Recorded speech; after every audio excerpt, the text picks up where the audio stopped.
Bismillahirrohmanirrohim. Assalamualaikum warahmatullahi wabarakatuh. Allahumma sholli ala Muhammad wa ala ali Muhammad.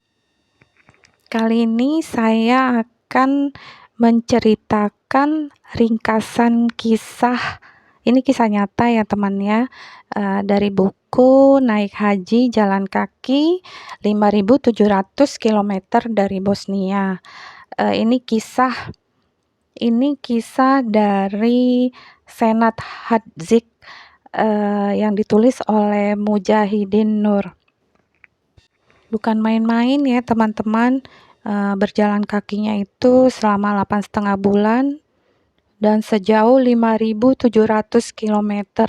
Bayangin loh, Bosnia ke Timur Tengah yang diterpa oleh segala macam rintangan, memasuki hutan, kendala cuaca, Masya Allah, demi kerinduannya untuk berziarah ke Baitullah dan ke makam Rasulullah, melewati 7 negara dan puluhan kota, di bawah suhu ekstrim. Panas bisa sampai 50 derajat dan dingin bisa sampai minus 30 derajat Celcius. Melintasi 2 benua, 2 gurun pasir dan 3 lautan. Kisah perjalanan ini dimulai oleh Senad Hadzik, seorang pria muslim yang berasal dari Bosnia, pada Sabtu 10 Desember tahun 2011. Berbekal tas gunung seberat 20 kg yang berisikan Al-Quran, peta, baju, celana, coklat, air mineral, dan berbagai perlengkapan pada umumnya backpacker. Berkaos lengan panjang, berbalut jaket parasut, celana parasut, tidak lupa topi bergambar bendera Bosnia untuk menahan dinginnya malam di musim dingin di kepala. Mengenakan sepatu kets, tongkat kayu, juga tak lupa bendera Bosnia berukuran kecil yang diikat di tasnya. Bendera-bendera negara yang akan dia lewati sudah dipersiapkan baik-baik dan disimpan rapi-rapi di sela-sela bajunya. Maka dimulailah perjalanan panjang Senad pada malam itu. Butiran-butiran salju berjatuhan. Bendera Bosnia berkibar-kibar diterpa angin musim dingin di bulan Desember. Langkah kakinya meninggalkan kota kecil di Banovici yang terletak di bawah gunung Konjuh, di sebelah timur laut Bosnia. Selama 2 tahun, sejak tahun 2009, Senad berulang kali mendapatkan mimpi untuk menunaikan ibadah haji dengan berjalan kaki. 8 kali Allah memerintahkan aku. Begitu Senad selalu berkata. Semenjak mimpi itu, Senad selalu istiqoroh meminta petunjuk Allah.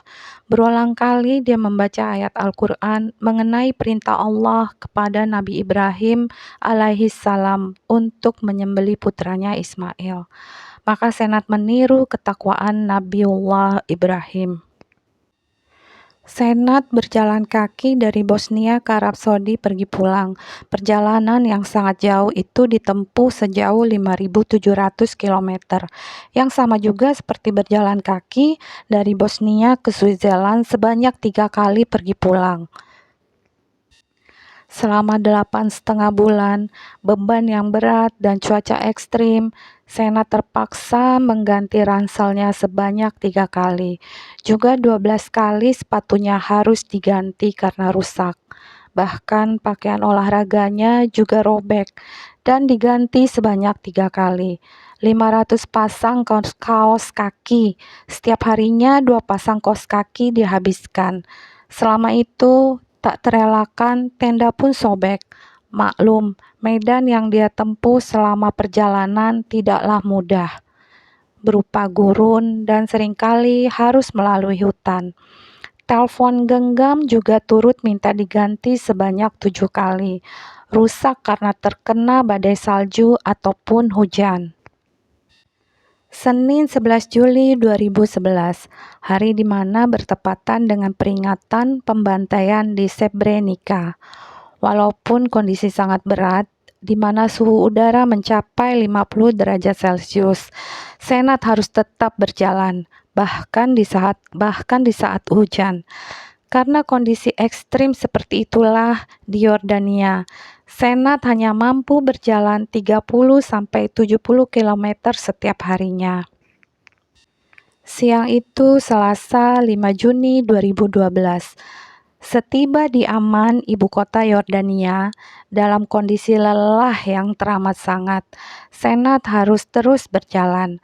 Suhu yang panas ekstrim mengeringkan kerongkongannya, lapar melemahkan tubuhnya. Tak ada anggaran untuk makan siang itu. Dia hanya mengantongi uang 15 dinar atau saat itu 20 dolar Amerika. Uang sejumlah itu tak berarti apapun di kota seperti Amman, Yordania.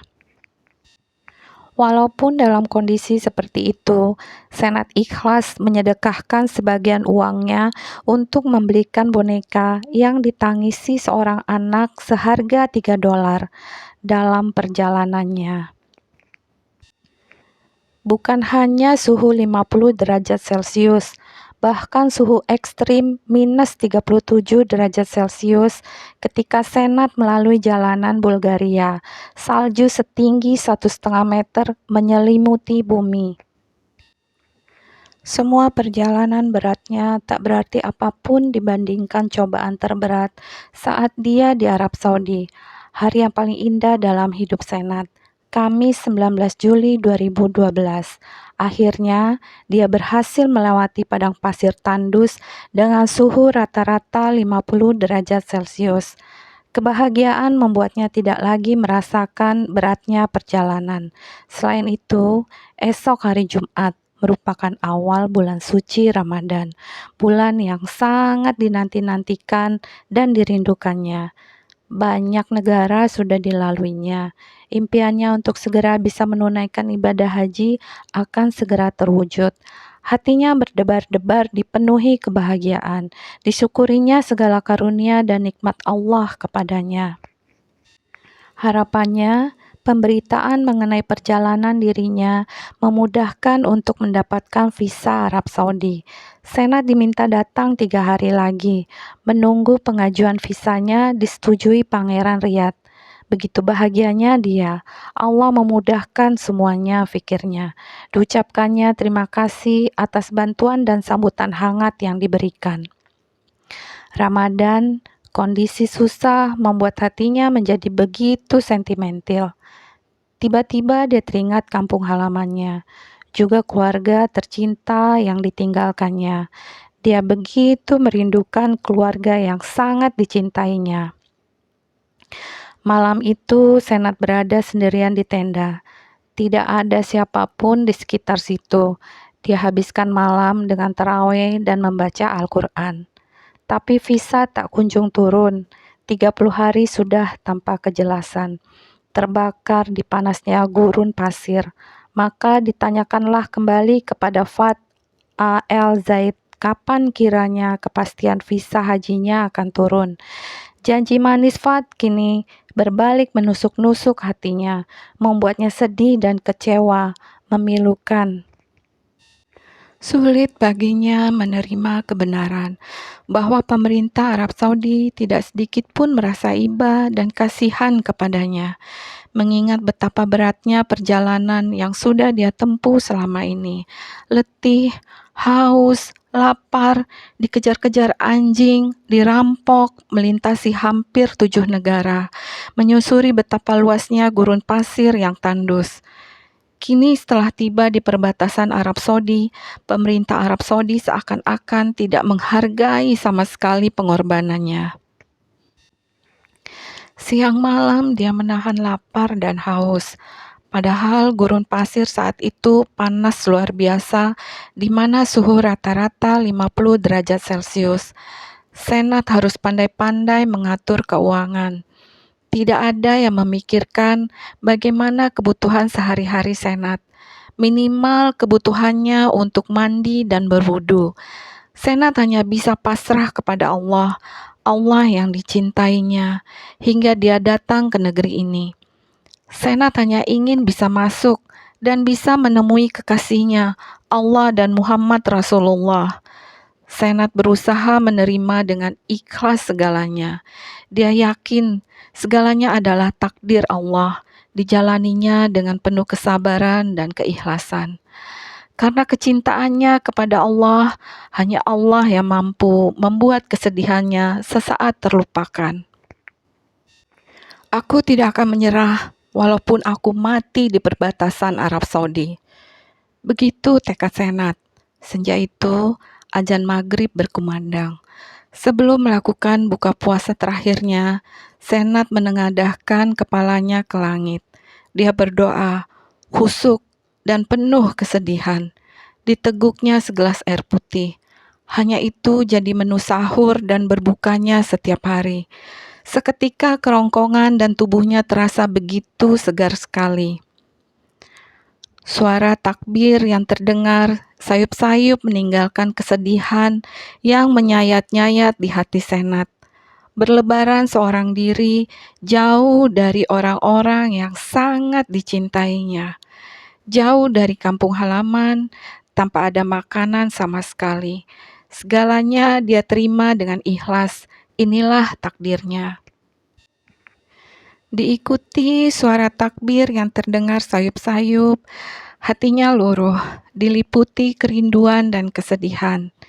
Tiba-tiba dia teringat Idul Fitri bersama ayahnya, Mefda, saat dia kecil. Ayahnya selalu mengajaknya ke masjid di malam Idul Fitri untuk sama-sama mengumandangkan takbir. Ayahnya memakaikan pakaian indah. Senat kecil begitu antusias.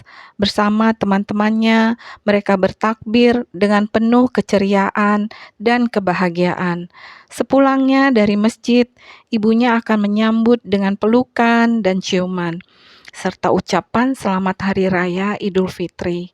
Semua itu begitu melekat di ingatan dan hatinya. Wajah istri dan anak-anaknya semakin membuat hatinya pilu. Seandainya dia di rumah, dia pasti akan melakukan hal yang sama dengan anak-anaknya. Waktu terus berjalan, tidak ada kejelasan visa yang dinantinya selama ini. 66 hari sudah, 1584 jam, 2 bulan lebih di perbatasan Arab Saudi. Dalam kondisi yang sangat mengkhawatirkan, dia teringat semua dari awal perjalanannya. Di Bulgaria, dilaluinya selama 22 hari dengan suhu minus 50 derajat Celcius. Siang malam, dia merasa kedinginan yang tiada tara. Tubuhnya seakan membeku. Beratnya perjalanan melalui Turki selama 60 hari. Melewati gunung, hutan, berjuang melalui jembatan Bosporus untuk menyeberang dari Eropa ke Asia. Nyawanya dipertaruhkan saat melewati daerah konflik di Suriah. Semua perjalanan yang sangat berat dapat Senat lalui karena keyakinan, harapan, dan kecintaannya kepada Allah. Pemerintah Arab Saudi seakan menzoliminya. Fad memiliki kedua nomor telepon genggamnya. Tak pernah sekalipun menelpon, walaupun sekedar menanyakan kabar. Apakah dia masih hidup ataukah tidak? Ya Allah, jangan biarkan aku sakit di sini. Keningnya panas sekali, kepalanya mulai pening dan semua tulang persendiannya terasa ngilu. Matanya berkunang-kunang. Dia tidak dapat melihat dengan jelas. Dia buru-buru mencari obat penurun panas dan mengompres keningnya. Badannya mulai menggigil kedinginan, ditambah desiran angin malam di gurun yang tak terhalang apapun, menerpa tubuhnya yang kurus kering karena jarang makan. 76 hari sudah, 1800 jam, terpanggang sinar matahari, diterpa dinginnya angin malam. Penantian terpanjangnya dalam kondisi menggigil karena sakit. Senat tak putus berdoa kepada Allah agar dia secepatnya diperbolehkan melewati perbatasan. Dia hanya ingin menunaikan ibadah haji, menyembah Allah yang sangat dia cintai. Sebelum jatuh sakit, karena sulitnya birokrasi, dia sudah 3 kali berusaha mendapatkan visa dari Kedutaan Besar Arab Saudi di Amman, Yordania. Sedangkan jarak antara perbatasan Arab Saudi dengan Amman 400 km jauhnya. Bisa dibayangkan betapa melelahkan perjalanannya. Didera rasa sakit, terbayanglah wajah kedua orang tuanya, ibu yang senantiasa mengajarkan nilai-nilai akhlak dan kemuliaan. Siapapun yang datang di depan pintu rumah kita, tidak boleh kita biarkan pergi dengan perut kosong. Jika tak mempunyai uang, setidaknya berilah mereka jeruk, kenang Senat. Senat bertanya-tanya, ibu macam apakah yang melahirkan duta besar Arab Saudi di Yordania? Ibu macam apakah yang melahirkan duta besar Bosnia Ramiz Kolik di Riyadh? Senat sudah memberitahukan Ramiz Kolik mengenai permasalahan yang sedang menimpanya. Berkas pribadi dan nomor ponsel sudah dikirimkan. Berharap Ramiz bisa membantu. Untuk itu, Senat harus membayar fax hingga $10 dan rela tidak makan berhari-hari. Selama 3 bulan, Senat di perbatasan, tak sekalipun dia menelpon. Jam 2 dini hari, Senat sudah sangat lemah, hingga memegang botol air mineral pun tak lagi mampu. Habis sudah energi tubuhnya karena tak pernah makan. Usai meminum air, Senat tenggelam dalam tahajud. Terhuyung-huyung tubuhnya berdiri dalam sholat. Dia berusaha menyelesaikan sholatnya, bermunajat dengan khusyuk kepada Allah dan berurai air mata. Pada akhirnya, Senat pun tumbang tak berdaya. Berjam-jam, tubuh kurusnya tergeletak bagaikan jasad yang dilemparkan di tengah padang pasir. Sepatu kets dan jaketnya rusak penuh lubang. Tubuhnya diselimuti debu. Kisah Senat Hadzik, pejalan kaki menuju Baitullah, akan ditangisi seluruh umat Islam di dunia. Meninggal disebabkan menunggu visa berbulan-bulan di perbatasan Arab Saudi. Cahaya matahari memancar menyinari wajah Senat, seolah membangunkan. Tak rela melihat hamba Allah yang soleh sendirian. Tak ada seorang pun yang mengetahui kondisi Senat. Hanya beberapa pesan singkat yang masuk ke ponselnya. Sudah sampai di manakah, Senat? Tidak ada telepon dari duta besar Bosnia ataupun duta besar Arab Saudi. Aquina, istri Senat, selalu merasa khawatir dan takut. Sesuatu yang buruk terjadi pada suaminya. Setiap waktu, dia berdoa kepada Allah agar menjaga suaminya. Mengetahui kondisi suaminya, hatinya diliputi kesedihan yang teramat sangat. Ingin rasanya dia menyusul suaminya dan menemani selama berjuang untuk mendapatkan visa Arab Saudi. Apalah dayanya, dia serahkan segalanya kepada Allah. Sejak kemarin, SMS yang dikirimkan tidak dibalas suaminya. Berkali-kali ditelepon, tidak bisa masuk. Selalu mailbox. Perasaan Aquina semakin tidak menentu, melemahkannya. Instingnya sebagai istri tidak bisa dipungkiri. Allah masih memberi waktu di dunia untuk Senat. Perlahan, dia membuka mata. Pening di kepalanya sedikit berkurang. Ia merasakan kesehatannya semakin membaik. Dihidupkan ponselnya. Banyak sekali SMS dan panggilan tak terjawab masuk. Saat sedang melihat satu persatu pesan masuk, tiba-tiba ada panggilan masuk dari Kedutaan Besar Arab Saudi. Hati Senat tiba-tiba berdebar-debar layaknya menerima panggilan dari kekasih hati. Fad menyampaikan visa Senat sudah keluar dan diperbolehkan memasuki Arab Saudi. Semua kesedihan, lelah, dan berbagai penderitaan saat berada di perbatasan Arab Saudi seakan sirna dalam sekejap, berganti dengan kebahagiaan yang tak terlukiskan. Senat langsung bersujud kepada Allah sambil menangis. Lama dia bersujud. Dia kemudian memberitahu Aquina istrinya. Setelah itu, dengan langkah terhuyung-huyung, dia datangi orang-orang miskin di sekitar gurun tak jauh dari tempatnya tidur. Dibagikannya uang terakhir yang dia miliki, $20 tanpa tersisa. Senat begitu bahagia, bahagia yang teramat sangat dengan karunia Allah kepada dirinya.